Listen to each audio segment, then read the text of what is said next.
Well into the 19th century, Japan was a country frozen in time. An isolated feudal society. For 220 years, it had adopted a policy of national seclusion, rejecting the West. Then, in 1853, a fleet of American ironclad ships sailed into Tokyo Bay. Commodore Matthew Perry had been sent by the US president to force the opening of Japanese ports to international trade. The success of his mission ended Japan's isolation.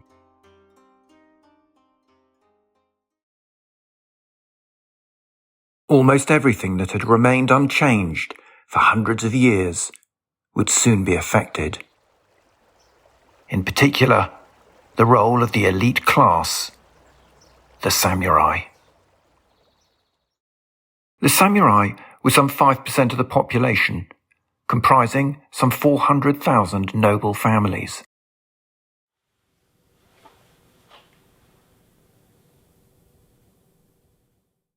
The term samurai means those who serve.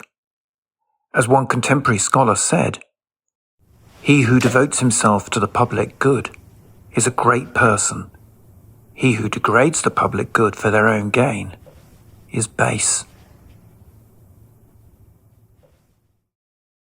But samurai were principally a warrior class, and the proper name for a samurai was bushi, or warrior. Bushido was the way of the warrior.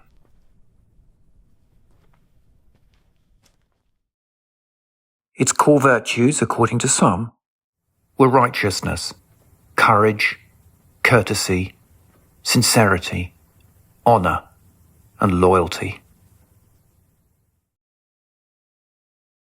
Many samurai embraced the change brought by contact with the West and adopted Western clothing, hanging their swords from their shoulders.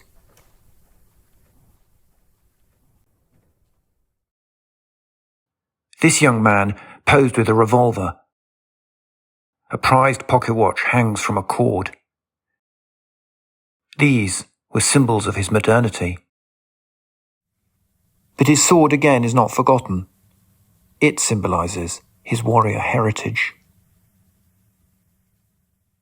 Some samurai even visited America to be taught English and learn about Western life. But many protested, "We bow our knees, lower our heads, and let them do as they will. Our nation's decline is unprecedented." Tensions over the rapid change sweeping the country soon led to huge forces gathering against modernization. Protesting their loyalty, their rallying cry was, "Revere the emperor, expel the barbarians," and civil war broke out.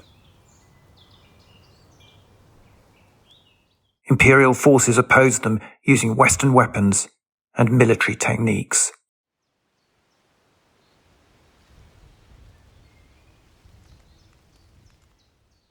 After a year of fighting, the imperial forces were victorious.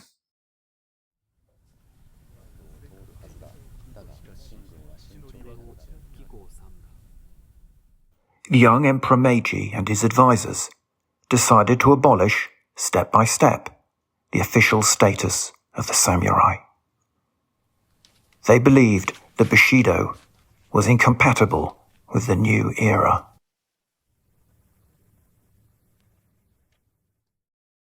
As their old world fell away, samurai rushed to the photographic studios, where largely Western photographers captured their likeness using the latest photographic technology. A letter of 1876 records, "Photography has improved so much that some even say it reveals one's soul."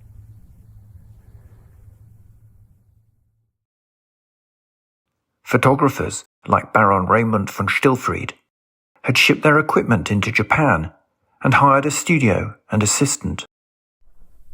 They were soon making a good living, even colorizing their prints with paint to enhance the realism.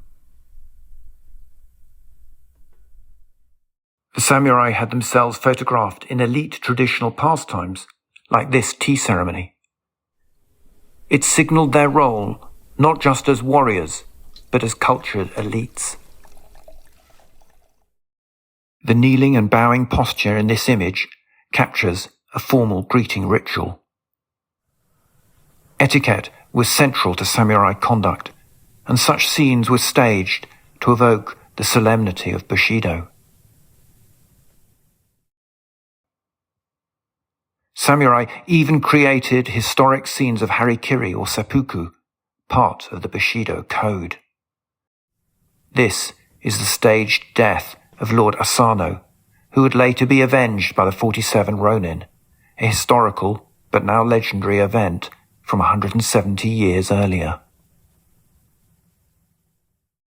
The Bushido code demanded that warriors go through a ritualized, painful ceremony to die with honor.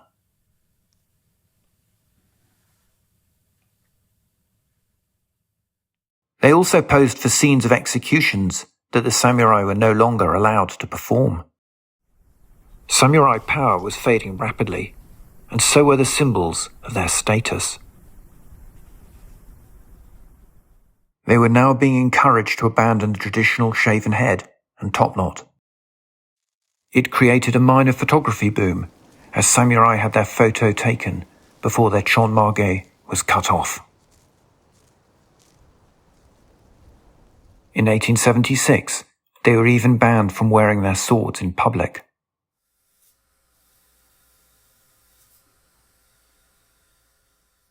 A British diplomat recorded, "The samurai are men of principle, but their pride is wounded by the new order. They struggle to find place in a society that no longer reveres the sword."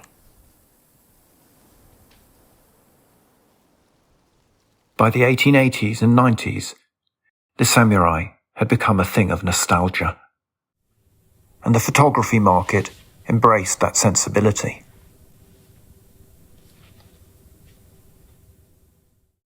Actresses posed as famous female samurai, featured in old epic poems.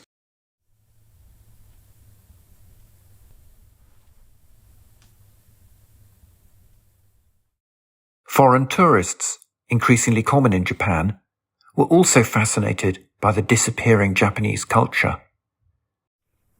This Frenchman, Jean Tabulin, paid to dress up in samurai armor.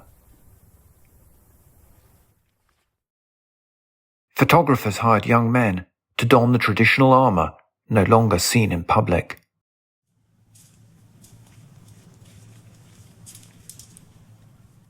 The photos were used in photographic albums for the growing Western market. The reality was that by this time, the Japanese military had changed beyond recognition, embracing Western technology and military practices. The samurai had long gone. And Japan already had warships that were in every way far superior to those Commodore Perry had used to intimidate the country just 40 years earlier.